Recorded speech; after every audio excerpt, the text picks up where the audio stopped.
Shalom, selamat malam, saudara-saudara yang dikasihi Tuhan Yesus Kristus. Selamat berjumpa dalam renungan pada malam hari ini, doa dan harapan saya. Saudara semua ada dalam keadaan yang baik, sehat, penuh sukacita, dan berlimpah berkat Tuhan. Sebelum kita mendengarkan renungan firman Tuhan, mari sama-sama kita berdoa.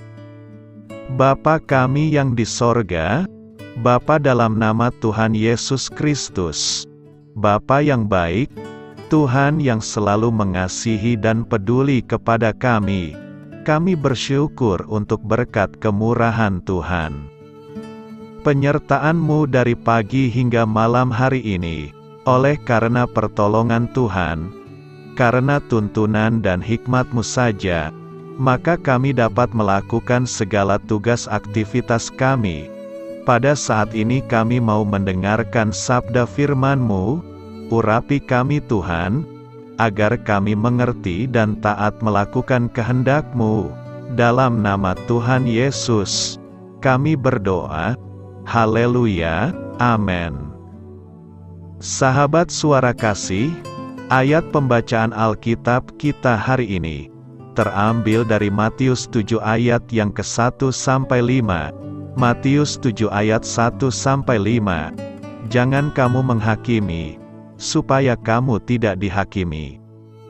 Karena dengan penghakiman yang kamu pakai untuk menghakimi, kamu akan dihakimi, dan ukuran yang kamu pakai untuk mengukur, akan diukurkan kepadamu. Mengapakah engkau melihat selumbar di mata saudaramu, sedangkan balok di dalam matamu tidak engkau ketahui?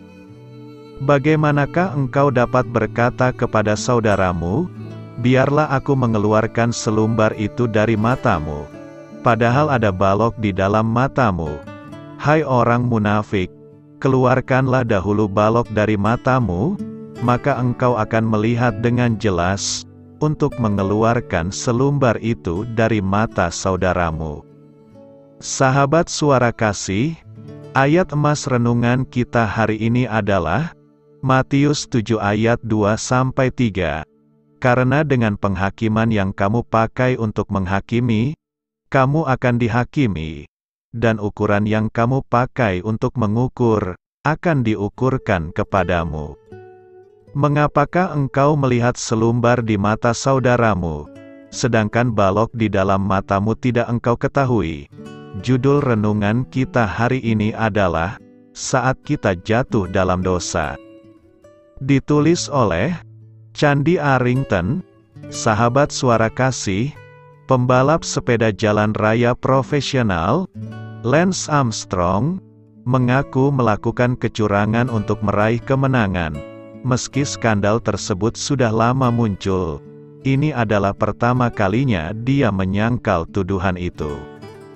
Saya membaca laporan wawancara, dan kemudian merasa marah, karena contoh buruk yang dia berikan untuk calon atlet, mereka akan terganggu, karena kurangnya penyesalan dari Lance Armstrong. Kemudian tiba-tiba Tuhan berbisik, kamu sama seperti Lance Armstrong. Dan terjadi percakapan seperti ini antara diriku dan Tuhan. Aku tidak sama sepertinya. Ingat pelajaran bahasa Latin di SMA. Oh itu. Kecurangan itu dimulai dengan polos. Kejadian itu dimulai saat kelas mengadakan kuis, dan guru kami sudah rabun. Salah satu murid perempuan menyelipkan bukunya di laci meja dan mencari jawabannya. Melihat hal itu, beberapa murid di kelas juga melakukan hal yang sama. Awalnya saya tidak ingin melakukan hal yang sama sampai akhirnya saya gagal. Jika semua orang melakukannya, mengapa saya tidak? Kemudian sebelum ujian, kami semua dikeluarkan dari kelas karena nilai kami dinilai aneh.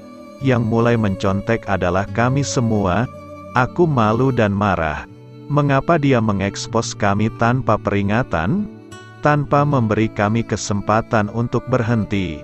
saya telah ditangkap dan dosa saya telah diketahui semua orang. Seperti tertulis dalam Yohanes 8 ayat 44, iblislah yang menjadi bapamu, dan kamu ingin melakukan keinginan-keinginan bapamu.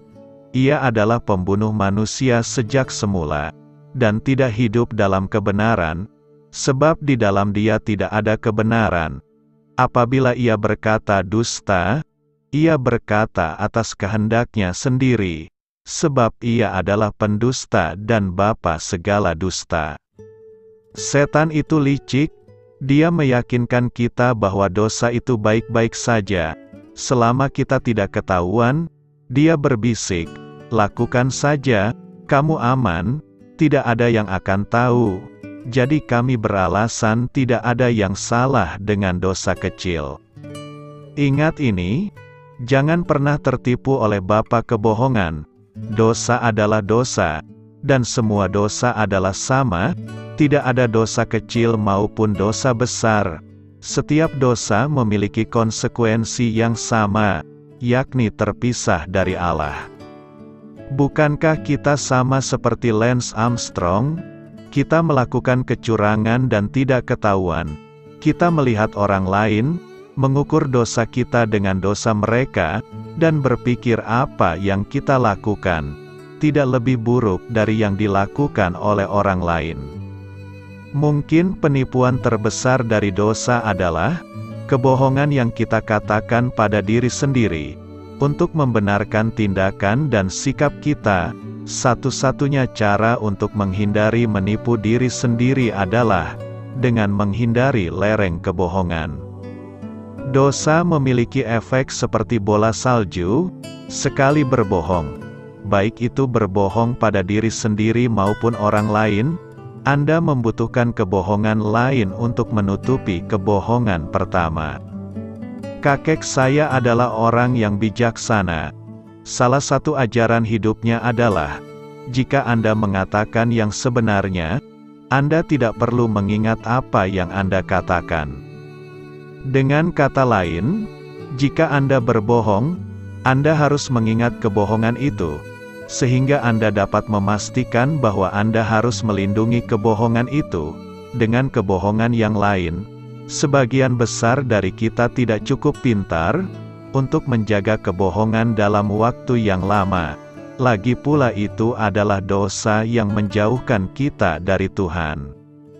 Sahabat Suara Kasih, mulai hari ini, buatlah upaya untuk mengubah hal-hal dalam hidup Anda yang selama ini Anda anggap sebagai dosa kecil.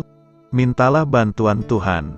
Satu langkah pertama dalam mengatasi dosa adalah mengakui apa yang Anda lakukan adalah dosa, dan itu salah, kemudian bertobat. Marilah kita renungkan, mungkin kita marah karena dosa orang lain, namun kita semua sama ternodanya seperti Lance Armstrong, pengendara sepeda yang meraih banyak medali dengan kecurangan. Akui saja, dan kemudian maju dengan kejujuran, percaya bahwa Anda dapat berubah, melalui kuasa dan kehadiran Roh Kudus. Tuhan tidak mengharapkan kita untuk menjadi sempurna, tetapi Dia mengharapkan kita untuk berusaha menjadi lebih seperti Dia. Amin. Tuhan Yesus memberkati. Saudara yang terkasih, demikianlah renungan kita pada malam hari ini. Semoga menjadi berkat dan kebaikan bagi kita semuanya. Dan untuk menutup renungan kita pada malam hari ini, marilah kita berdoa. Bapa kami yang di sorga, Bapa di dalam nama Tuhan Yesus Kristus, kami bersyukur Bapa, karena Engkau memberikan begitu banyak berkat di dalam hidup kami. Ajarlah kami Bapa, untuk selalu mengucap syukur kepadamu setiap hari. Terima kasih juga Bapa, untuk pertolongan, penyertaan, dan juga atas berkat-Mu. Kami berbahagia dan bersyukur Bapa, atas kebaikan Tuhan di dalam hidup kami. Terima kasih untuk penyertaan-Mu Bapa, di sepanjang hari yang telah kami lewati. Hingga pada malam hari ini, kami boleh bersyukur lagi di hadapan-Mu Bapa, melalui doa dan renungan malam hari ini. Terima kasih untuk firman-Mu pada hari ini Tuhan. Kami mau belajar dan terus belajar tentang firman-Mu. Firman-Mu yang menguatkan dan meneguhkan iman percaya kami. Firman-Mu yang mengubahkan kehidupan kami. Kami mau melakukan firman-Mu Bapa, di sepanjang kehidupan kami, agar kami menjadi kuat, berjalan bersama dengan Engkau. Terima kasih Bapa, untuk nafas kehidupan yang masih Engkau berikan.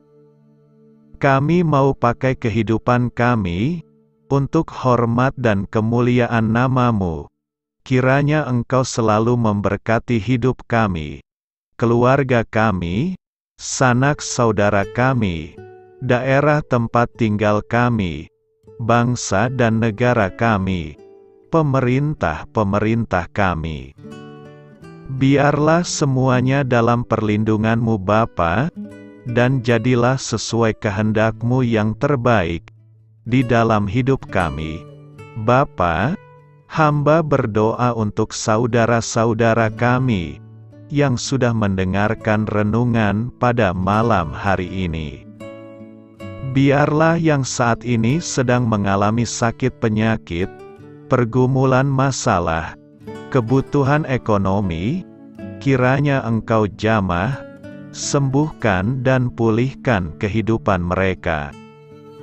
Berkati perekonomian mereka, serta berikan jalan keluar, di setiap masalah kehidupan yang sedang mereka hadapi. Ajarlah kami juga Bapa, untuk selalu berharap dan percaya kepada Tuhan Yesus.